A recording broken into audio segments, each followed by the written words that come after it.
قيل لهم آمنوا بما أنزل الله قالوا نؤمن بما أنزل علينا ويكفرون بما وراءه وهو الحق مصدقا لما معهم قل فلم تقتلون أنبياء الله من قبل إن كنتم مؤمنين ولقد جاءكم موسى بالبينات ثم اتخذتم العجل من بعده وأنتم ظالمون. ترجمہ: وَإِذَا اور جب قیل کہا گیا لہم ان سے آمنو ایمان لے آؤ تم بما اس چیز پر انزل اللہ جو اللہ نے نازل کی ہے قالو تو کہنے لگے وہ نؤمنو ایمان لے آئیں گے ہم بما اس پر انزل جو نازل کی گئی علینا ہمارے اوپر ویکفرون اور انکار کیا انہوں نے بما اس چیز کا وراء جو اس کے علاوہ ہے وہو الحق حالانکہ وہ حق ہے مصدقا تصدیق کرنے والی لما اس چیز کی معہم جو ان کے پاس ہے قل آپ کہہ دیجئے فلم تقتلون کیوں قتل کرتے ہو تم انبیاء اللہ کے نبیوں کو من قبل پہلے ان کنتم مؤمنین اگر تم ایمان والے ہو وَلَقَدْ اور یقیناً جاءکم آئے تمہارے پاس موسیٰ علیہ السلام بالبینات دلائل کو لے کر ثم پھر اتخذتم العجل بنا لیا تم نے بچڑے کو معبود من بعدی اس کے بعد وانتم ظالمون اور تم ظالم ہو. یہ سورہ بقرہ کی آیت نمبر 91 اور 92 کی تلاوت اور ترجمہ ہم نے سنا. ان آیات اور ان سے پہلی آیات کے اندر بنی اسرائیل کا قصہ ہے. بنی اسرائیل کے حالات کو اللہ سبحانہ وتعالی نے بیان کیا ہے کہ جب حضرت نبی کریم صلی اللہ علیہ وسلم کی بعثت کا زمانہ بہت قریب تھا کہ مدینہ منورہ اور آس پاس کے یہودی وہاں کے مشرکین کو کہا کرتے تھے کہ آخری نبی آنے والے ہیں، ہم ان سے مل کر تمہارا قلعہ کما کر دیں گے، تمہارا صفایا کر دیں گے. اور یہ لوگ حضرت نبی کریم صلی اللہ علیہ وسلم کے مبارک نام کی برکت سے اللہ کی یہاں دعا کرتے تھے. اللہ پاک ان کی دعا کو آپ کے نام کی برکت سے قبول کر لیتے تھے. مگر جب آپ علیہ السلام ان کے درمیان میں تشریف لائے تو ان نے کفروا بھی ان کا انکار کر دیا. رب العالمین نے ان کے اوپر لعنت برسائی. فلعنت اللہ علی الکافرین. ان لوگوں نے جو ان کے جی میں آیا اس کو تو انہوں نے پسند کر لیا اور جو ان کے جی کے خلاف تھا اس کی بغاوت کی. حضرت نبی کریم صلی اللہ علیہ وسلم کا انکار کیا ضد اور ہٹ درمی کی وجہ سے کہ آخری نبی ہمارے خاندان میں کیوں نہیں آئے، یہ بنی اسحاق میں کیوں نہیں آئے، یہ بنی اسماعیل میں کیوں آئے. یہ ضد اور ہٹ درمی تھی. رب نے ان کا جواب دیا تھا کہ بھائی اللہ جس کو چاہیں گے اپنے فضل سے یشاء من عبادی اپنے بندوں میں سے جس کو چاہیں گے نبوت دیں گے، جس کو چاہیں گے معلوم عطا کریں گے، جس کے ساتھ جو معاملہ چاہیں گے کریں گے. تمہیں اس سے کیا لینا دینا ہے.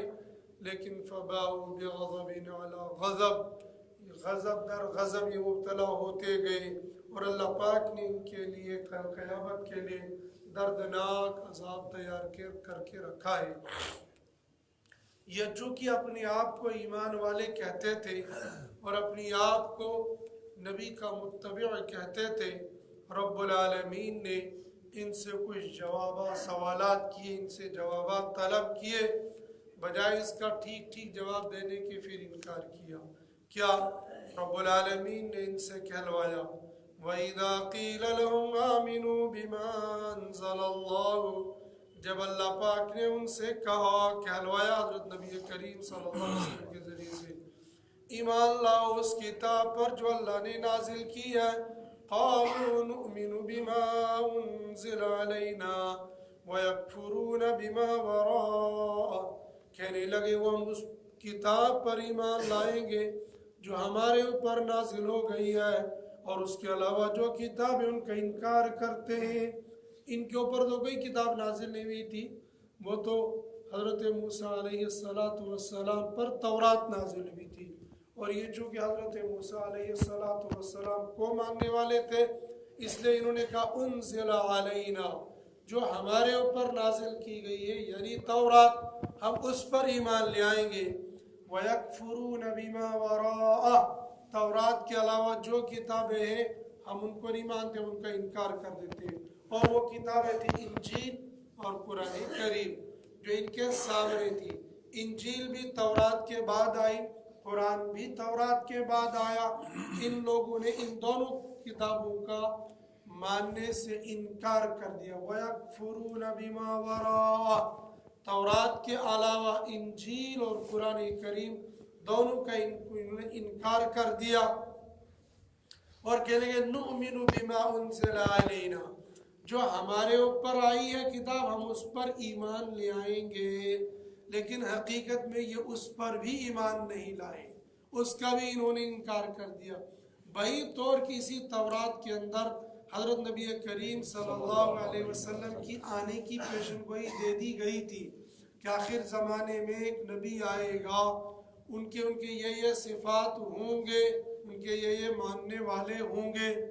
تو جس کتاب میں یہ بتایا گیا تھا اسی کتاب کو یہ ماننے والے تھے۔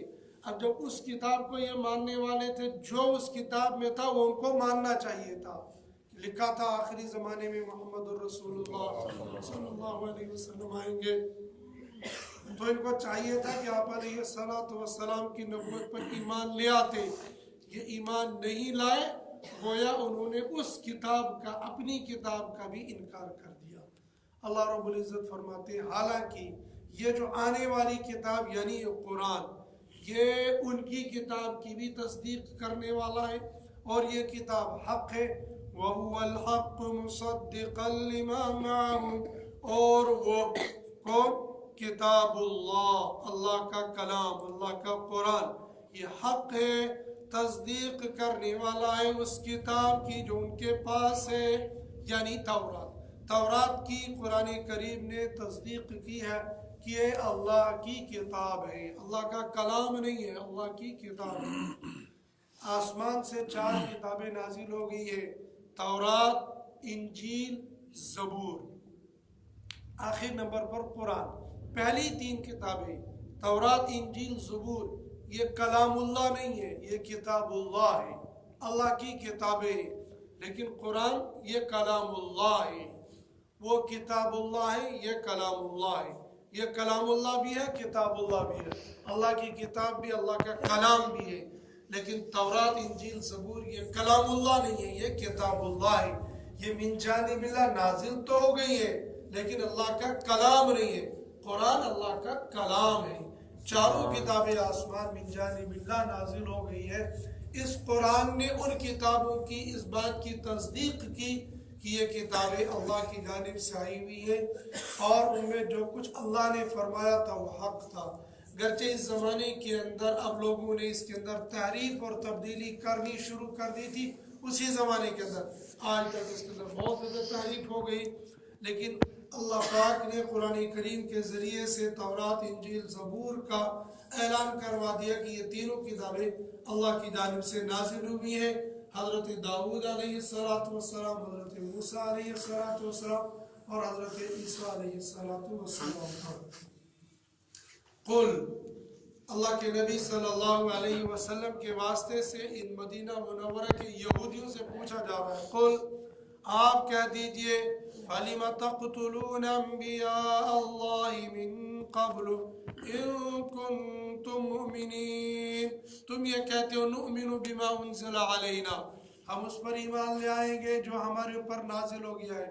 اگر واقعی تم ایمان والے ہو، اگر تم واقعی مسلمان ہو، تو پھر کیوں تقتلون انبیاء اللہ من قبل، تم لوگوں نے نبیوں کو قتل کیوں کیا؟ یہ اس زمانے کے مدینہ منورہ میں رہنے والے یہودیوں نے نبیوں کو قتل نہیں کیا تھا، ان کے آباء و اجداد نے ان نبیوں کو قتل کیا تھا، اور یہ چونکہ ان آباء و اجداد کو اپنا بڑا مانتے تھے اور اپنے رہبر اور قائد مانتے تھے، اور ان لوگوں نے چونکہ نبیوں کو قتل کیا تھا، اس قتل کرنے کی بنیاد پر ان کو گمراہ بھی نہیں مانتے تھے بلکہ راہ راست مانتے تھے، مومن مانتے تھے۔ تو اللہ پاک نے ان سے پوچھا، اگر تم مومن ہو تو تم نے یہ غلط کام کیوں کیا ہے، نبیوں کو قتل کیوں کیا ہے؟ اس سے پہلے حضرت زکریا علیہ السلام، حضرت یحییٰ علیہ السلام، حالانکہ جب تم لوگ نبیوں کو قتل کیے، اس سے پہلے حضرت موسیٰ علیہ السلام تمہارے سامنے یہ سارے دلائل لے آئے تھے کہ وہ نبی برحق تھے، وہ سارے دلائل ہونے کے باوجود تم نے پھر شرک کیا۔ وَلَقَدْ جَاءَكُم مُوسَىٰ بِالْبَيِّنَاتِ، اور یقیناً لائے تمہارے پاس موسیٰ علیہ السلام واضح دلائل۔ واضح دلائل کیا تھے؟ تورات بھی تھی، ید بیضا بھی تھا، ہاتھ کا سفید ہو جانا تھا، اور عصا کا سانپ بن جانا تھا، اور اللہ کے ساتھ کلام کرنا تھا۔ یہ ایسے دلائل، یہ ایسے معجزات تھے جو بہت کھلم کھلا تھے، لیکن اس کے باوجود ان لوگوں نے ماننے سے انکار کیا۔ ان لوگوں نے اپنی آنکھوں سے دیکھ لیے یہ سارے اللہ کی مددیں، اللہ کی نصرتیں، پھر بھی انہوں نے مانا نہیں، بجائے ماننے کے الٹا شرک کیا۔ ثم اتخذتم العجل من بعده، پھر بنا لیا تم نے بچڑے کو، کیا بنایا تھا؟ معبود بنا لیا، من بعده، اس کے بعد، کس کے بعد؟ حضرت موسیٰ علیہ السلام کے کوہ طور پر چلے جانے کے بعد، جہاں تم کو رکھا اور تمہاری نگرانی کے لیے حضرت ہارون علیہ السلام کو رکھا، خود موسیٰ علیہ السلام کوہ طور پر کتاب تورات کو لینے کے لیے گئے، اسی درمیان میں تم لوگوں نے بچڑے کو اپنا معبود بنا لیا۔ ثم اتخذتم العجل من بعده، پھر بنا لیا تم نے بچڑے کو معبود اس کے بعد، وانتم ظالمون، حال یہ کہ تم ظلم کرنے والے تھے۔ مفسرین نے لکھا ہے کہ وانتم ظالمون کا ایک مطلب یہ بھی ہے کہ تمہاری عادت ہی ہے ظلم کرنے والی۔ گویا اگر اس کا یہ مطلب لیا جائے کہ وانتم ظالمون، اس کو حال بنا کر یہ کہا جائے اور اس کا ترجمہ تفسیر یہ کی جائے کہ تمہاری عادت ہی ہے ظلم کرنے والی، تو اس زمانے کے اسرائیلیوں کو اور اس زمانے کے یہودیوں کو دہشت گرد کہنا، ظالم کہنا، بد کردار کہنا، بدعمال کہنا، یہ کسی مولوی کی زبان نہیں ہوگی، یہ قرآن کی زبان ہوگی۔ وَأَنْتُمْ ظَالِمُونَ، او یہودیو تم ظالم ہو۔ لیکن اگر یہودیوں کو ظالم کہتے ہیں تو مسلمان ناراض ہو جاتا ہے، مسلمان بادشاہ ناراض ہو جاتا ہے، چاہے وہ عرب کا ہو، عجم کا ہو، نہ تم یہودیوں کو ظالم مت کہو، یہودی تو بہت سیانے ہیں، یہودی تو بڑے اعلیٰ تعلیم یافتہ ہے، یہودی تو بڑے انٹلیکچوئر ہے، ان کی تعلیم اور ان کی ٹیکنالوجی تو بہت آگے ہے، ان کو ناراض نہ کرو۔ مسلمان ناراض ہو جائیں وہ جاتے رہے، ایمان والے ناراض ہوتے رہے، لیکن تم اسرائیل کو ناراض نہ کرو، تم یہودیوں کو ناراض نہ کرو۔ سنو ایسے لوگوں، قرآن یہ کہتا ہے یہ یہودی انتم ظالمون، تمہاری عادت ہے ظلم کرنے کی، تو جو ظالم ہوگا اس سے انصاف کی امید کبھی نہیں رکھی جا سکتی ہے۔ لوگ کہتے ہیں اسرائیل کے ساتھ ہمیں دوستی کا ہاتھ بٹانا چاہیے. کیسا وہ دوستی کا ہاتھ بٹانا چاہیے؟ کیسے ان کے ساتھ مصالحت کرنی چاہیے؟ ہاں کافر کہے تو چلتا ہے، مجوسی کہے تو چلتا ہے، عیسائی کہے تو چلتا ہے. جو اپنی آپ کو مسلمان کہتا ہے اور مسلمان ملک کہتا ہے اور مسلمانوں کا نمائندہ کہتا ہے اور مسلمانوں کی پالیسی بنانے والا اپنے آپ کو کہتے ہیں، وہی نالائق اور بدبخت لوگ آج کہتے ہیں کہ نہیں یہودیوں کے ساتھ دوستی کا ہاتھ بڑھانا چاہیے. ظالم کے ساتھ دوستی کا ہاتھ بڑھا کر اپنے اوپر ظلم کی ہی دعوت دی جا سکتی ہے، انصاف ان سے کبھی نہیں مل سکتا ہے. لیکن یہ سمجھیں گے وہ لوگ جن کے دلوں کے اندر اللہ رسول کی محبت ہو، جن کے دلوں کے اندر اللہ رسول کا نام ہی نہیں ہے، تو وہ کیا سمجھیں گے؟ وہ تو خالی ڈرامہ کرتے، لوگوں کو کہتے ہم تو مسلمانوں کے بڑے ہمدرد ہیں، ہم تو مسلمانوں کے بڑے خیر خواہ ہیں، تم ہمارا ساتھ دو، ہم دیکھو ہم کیا کریں گے. جس مسلمانی ملک کے اندر ان یہودی ایجنٹوں کا اقتدار آ گیا، وہاں سے مسلمانوں کا بیڑا ہی غرق ہوگا، خیر خواہی نہیں نکل سکتی ہے. اس لیے کہ قرآن جب اعلان کرتا ہے یہودیو وَأَنْتُمْ ظَالِمُونَ، تم تو ظالم ہو، تمہاری عادت ہے ظلم کرنے کی. اللہ ایسے ظالموں بد کرداروں سے پوری امت مسلمہ کی حفاظت فرمائے، اپنی ایمان اور اپنی حفظ میں رکھے، اور ہمیں قرآن پاک کو پڑھنے کی، سمجھنے کی اور اس کے مطابق اپنی زندگی گزارنے کی توفیق نصیب فرمائے.